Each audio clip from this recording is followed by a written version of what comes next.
What's up, fam? I gotta share this with you, dude. This is too funny. So, the other day, we have to do the dishes, right? And, I start doing the dishes, but I gotta have my headphones on, right? And my wife walks through the door as I'm doing the dishes or getting ready to do the dishes. And, I got the headphones. I was about to play music and I stopped. And then we had a little conversation. You know what I'm saying? So I started to play music after the end of the conversation. And then she stopped it. And then she started it, and then she stopped it, and literally, one of the chief comes in and goes, "Well, damn, they move faster when you play that music for them, don't they?" And I was listening to Spanish music, and I just laughed for a second, my Taino ass. I just looked at him for a moment, and I go, "That's the most hilarious shit I've ever heard," But it wasn't until after the fact that I came over here today, and I'm actually playing Spanish music as I'm coming in. The roofers are outside banging on shit, so I got the earphones on. And I come in, and I start playing the Spanish music as I'm walking away from the house, and I noticed that I started to move faster. As I'm observing myself, I noticed that I move faster when I'm playing Spanish music.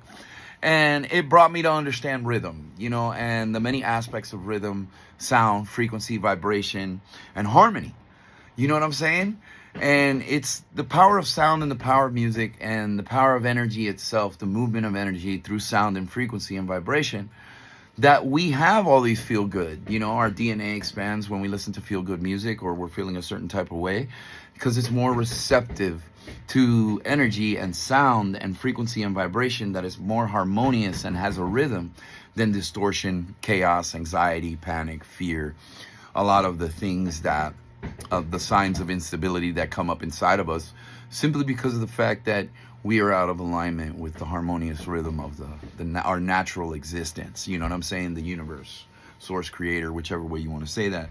So I figured I wanted to share, a beautiful teaching learning experience that through time and processing and observance and stillness and meditation and fulfilling your creative passion or desire in one way or another allows you to understand and have more receptivity towards these things and have a better commune with spirit, source, creator, God, Jesus, whichever way, the ascended masters, or whatever divine beings or spirit guides you are working with that you believe in wholeheartedly are here for your greatest and highest good, which they are, And when we're out of alignment, it doesn't allow us to focus on our well-being or our ability to communicate with our higher self, our sense of self-worth, our security mechanism, stability mechanism, So, when it comes to people, when we're working through trauma or something